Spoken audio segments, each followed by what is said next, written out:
An Alexandria teenager is being honored as one of the country's most influential girls. Just 4 years after she came to this country, Northern Virginia reporter Max Marcella introduces us to her and why her work in and out of the classroom has changed the city and resonated with one of the nation's most recognizable teachers.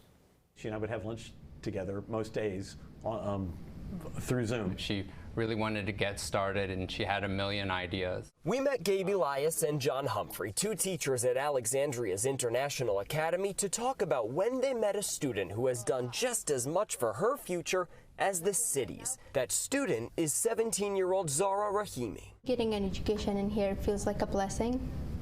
It's not something that everyone can get, especially women and girls in Afghanistan. Zara came to Alexandria in 2019, starting in school after her family left her home country for opportunity and safety. I only knew 2 words, hi and hello.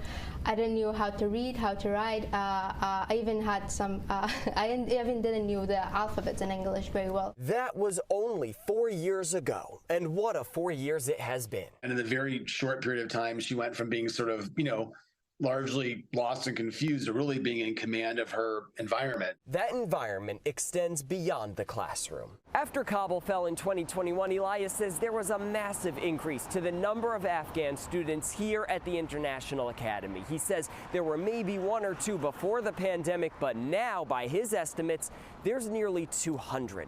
And with that change came opportunity. Zara began tutoring dozens of Afghan refugees, teaching them how to read as she had learned just a few years earlier. I wanted to do something to make the students who are just arriving to the United States to be able to have that support and someone to help for them. While thriving in her new home, she celebrates her old home, running a club to celebrate students' native cultures abroad. People always have seen the dark side of Afghanistan.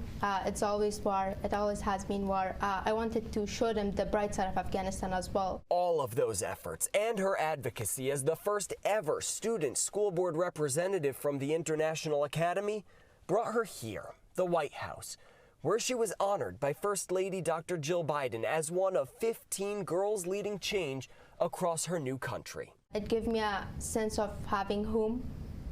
Being an immigrant is not always easy or an easy feeling, but that day when I went there, I was feeling like I'm having a home. I belong to somewhere. A home isn't a home without having people to welcome you, which her teachers did for her, and she in turn is doing for others. But it requires catalysts to make those things happen, and Zara's a catalyst. And I kind of thought in my head, like, God, could she have imagined, like, when she was on Zoom class and she was the only one turning on her camera, that like a couple years later she'd be in the White House. Reporting in Alexandria, Max Marcella, DC News Now.